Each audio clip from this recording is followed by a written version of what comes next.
Good morning, everyone.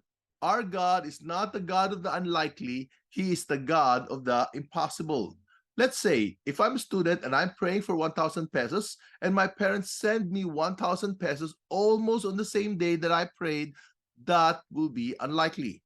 However, if I'm praying for 1,000 pesos and 1,000 pesos materialize before my eyes from thin air, that will be impossible. Note, I know several people who have experienced this.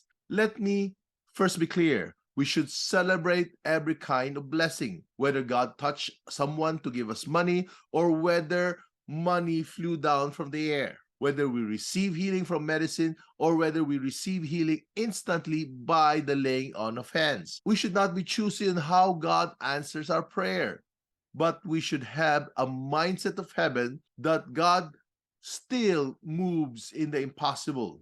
Materialization is one impossibility that we see all over the Bible.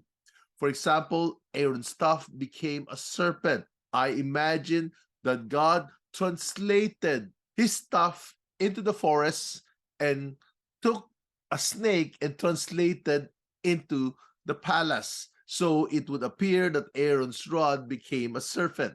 I have a friend who saw with his physical eyes how a gemstone materialized from thin air and landed on his palm, physical enough to be kept inside a drawer.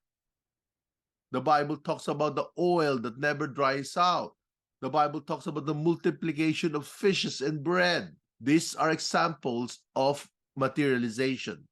I personally experienced multiplication of food and gasoline oil that never dries up. Well, at least for a while.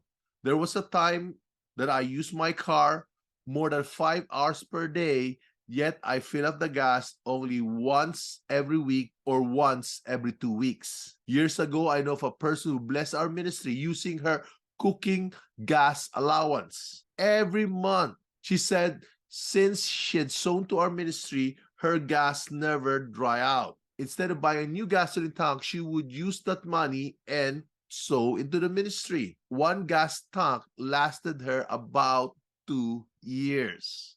Wow.